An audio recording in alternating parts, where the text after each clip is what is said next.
oo boordan agoonta lagu xareeyo isaguna 4 dabaq oo aad u waaweyn inta markii laga yimaado magaalada Hargeysa magaalada madaxda afdeer waxa ku yaala dhakhtarka deegaanka ugu weyn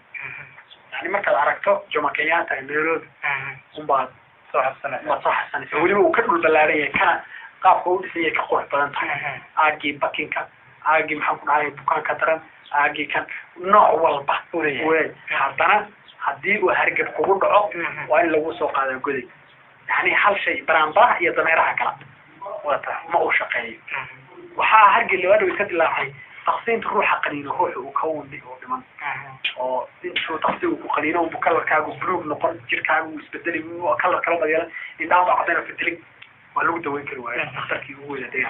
ما كان يهو إن وضع قصاصو بابا سيحي وضع ملء بيا ملء وحضا ملء مال وحصوكش أذكرت الشوك تانا وحاقون يقانان ويسوق للحائل